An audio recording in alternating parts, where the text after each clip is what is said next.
અમરેલી જિલ્લાના મોટી કુકાવા તાલુકા પંચાયત કચેરી ખાતે આજે ચૂંટેલા ઉમેદવારોનો ભવ્ય પદગ્રહણ સમારોહ યોજાયો હતો। મોટી કુકાવા ખાતે બપોરના 11:30 તાલુકા પંચાયતની સામાન્ય બેઠક દરમિયાન કુલ 16 સભ્યોને વિધિવત રીતે પદગ્રહણ કરાવી કાર્યભાર સોંપવામાં આવ્યો હતો। ગત તાલુકા અને જિલ્લા પંચાયતની ચૂંટણીઓમાં ભાજપ પક્ષ તરફથી વિજેતા બનેલા ઉમેદવારોને પક્ષ દ્વારા આપવામાં આવેલા વ્હીપ અનુસાર જવાબદારી સોંપવામાં આવી હતી અને નવનિયુક્ત સભ્યોનો પુષ્પગુચ્છ અને હાર પહેરાવી ઢોલના ધબકારા વચ્ચે ભવ્ય સ્વાગત કરવામાં આવ્યું હતું। મોં મીઠું કરાવી ખુશી વ્યક્ત કરવામાં આવી હતી। કુકાવા તાલુકા પંચાયતના પ્રમુખ તરીકે સોનલબેન યોગેશભાઈ પાનસુરિયા તેમજ ઉપપ્રમુખ તરીકે વિપુલભાઈ મંજીભાઈ પાચાણી, કારોબારી ચેરમેન તરીકે તુષારભાઈ પ્રફુલભાઈ ગણાત્રા, પક્ષના નેતા તરીકે નિરાલીબેન મયુરભાઈ મકવાણા, દંડક તરીકે શિલ્પાબેન હરેશભાઈ રાદડિયાની વરણી કરવામાં આવી છે। સમગ્ર કાર્યક્રમમાં કુકાવાના ટીડીઓ સાહેબ તેમજ મામલતદાર સાહેબ વડિયાની કચેરી ખાતે ઉપસ્થિત રહિત ભાજપ પક્ષના પૂર્વ હોદ્દેદારો, કાર્યકરો, આગેવાનો મોટી સંખ્યામાં ઉપસ્થિત રહ્યા હતા। જે સિંગુરત સાથે મહેશ કુંડલિયા, મોટી કુકાવા।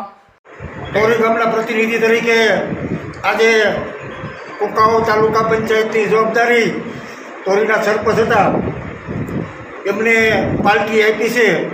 ઘણા કામ ટોરી ગામના મેં વિકાસના કર્યા છે, એવી રીતે જ પાર્ટી અમારી ઉપર ભરોસો મૂકીને આજે તાલુકા પંચાયતના પ્રમુખ બનાવ્યા છે।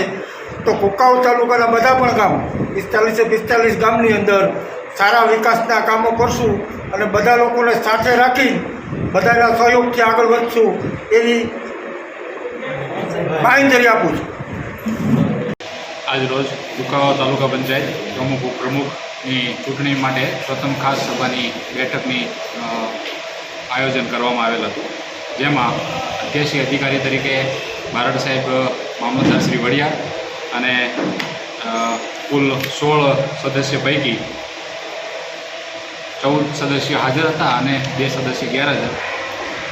સાથે સાથે પ્રમુખ પદ માટે હરીફ ઉમેદવારનું સિંગલ સોનલબેન યોગેશભાઈ પાનસુરિયા અને ઉપપ્રમુખ માટે સિંગલ વિપુલભાઈ મંજીભાઈ પાંચાણીનું અત્રેને ફોર્મ મળેલ હતું। જે અનુસંધાને અન્ય કોઈ હરીફ ઉમેદવાર ન હોય, પ્રમુખ તરીકે સોનલબેન યોગેશભાઈ પાનસુરિયા અને ઉપપ્રમુખ તરીકે વિપુલભાઈ મંજીભાઈ પાંચાણી નો ચૂંટાયેલા જાહેર કરવામાં આવેલ છે।